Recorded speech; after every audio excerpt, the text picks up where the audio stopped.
અમારી પરવાનગીની છેલ્લી ઘડીએ રદ કરી. અમે ત્યાં ભેગા થયા અને અમને મામલતદારની નોટિસ આપવામાં આવી કે આજની આ પરવાનગી રદ થઈ છે.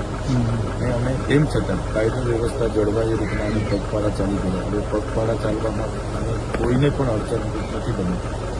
અંગ્રેજોના શાસનમાંથી સાહેબ ગાંધીજી લોકો આખી દેશમાં યાત્રાઓ કરતા હતા, પદયાત્રા, દાંડી યાત્રા, ત્યારે કોઈ શાસને પરવાનગી નહીં આપી એવું નથી બન્યું. પણ અમને પરવાનગી છેલ્લી ઘડીની અને તો તેમ છતાં પોલીસ બંદોબસ્તની હાજરીમાં અમે કાર્યક્રમ કર્યો. એમાં પણ ખોટી ફરિયાદ, કોઈને અડચણરૂપ બનતા નહીં. વ્યક્તિ ફરિયાદી બનતો તો અમને દુઃખ થતું કે ના અમારી ભૂલ હશે.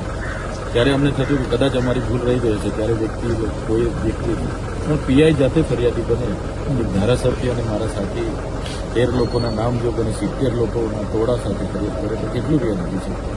હવે અંકલેશ્વરની જીઆઈડીસીમાં અમે તો ત્યાંથી ચાલતા ગયા, હજુ તો ખાધા પીધા વગર અમે ઊભા જ હતા. પ્રાંત કચેરી બહાર નીકળી.